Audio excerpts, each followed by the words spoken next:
In this video, we're going to show you how to use the 12-inch log cabin trim tool ruler and 1 pack of 2.5-inch strips to make a 68 by 68 inch quilt. The cut loose press pattern actually has measurements in there that show you how to pre-cut each of the strips. Let's show you what we're talking about here. You would unroll your jelly roll strips and layer as many as you feel comfortable cutting. Okay, you can do 2, you can do 8. It's whatever you're comfortable doing. You're going to start with the longest length, and we tell you that in the directions.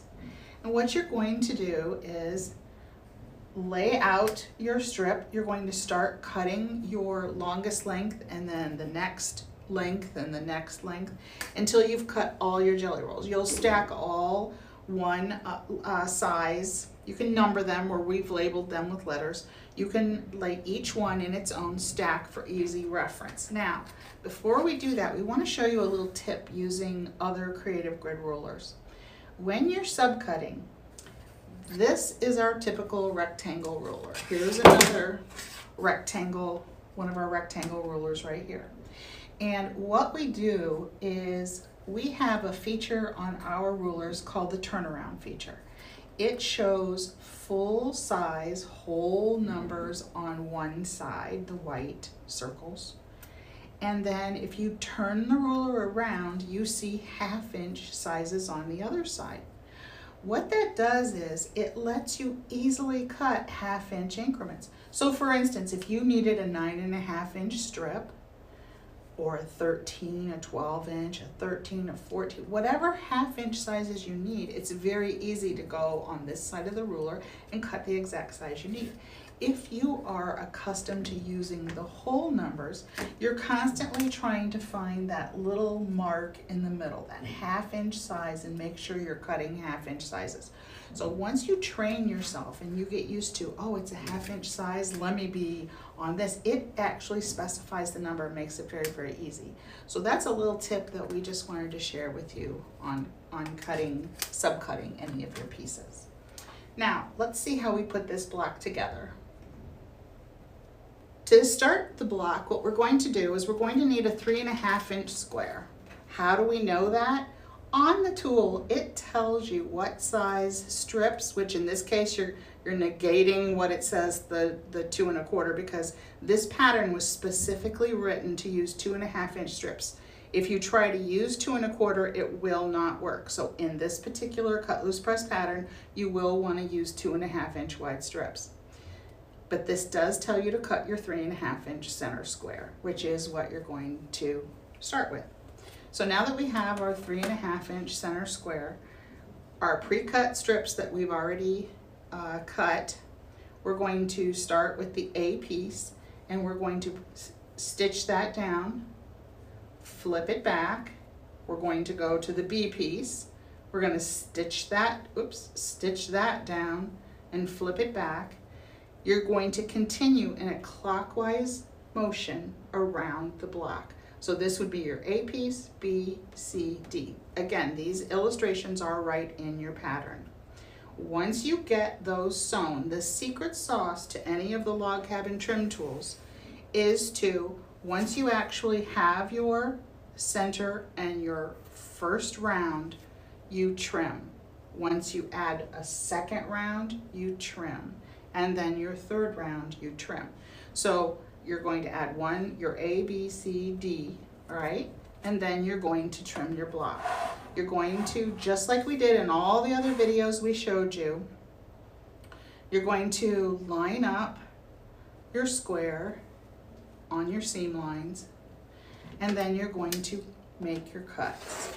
This is your trim, all right?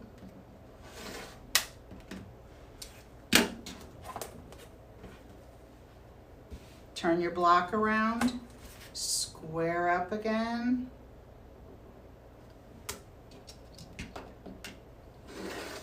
Make your trims.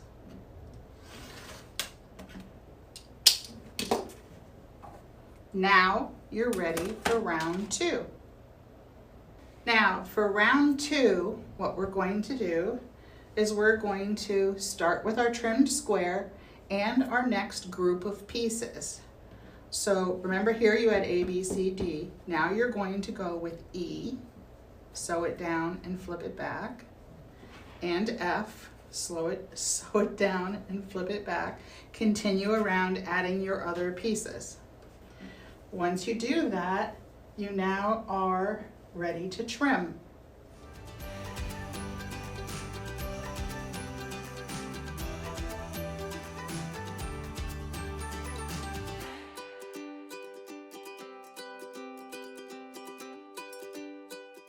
Now we're ready for our third round. Once again, we're going to start where you always have the two seams. So we're going to start and we're going to add our next pieces, stitch it back, add our piece, or press it back. Sorry, with this one you're going to stitch it down, press it back, stitch it down, press it back. Once you've added all of these last three pieces around here, you're then going to trim again.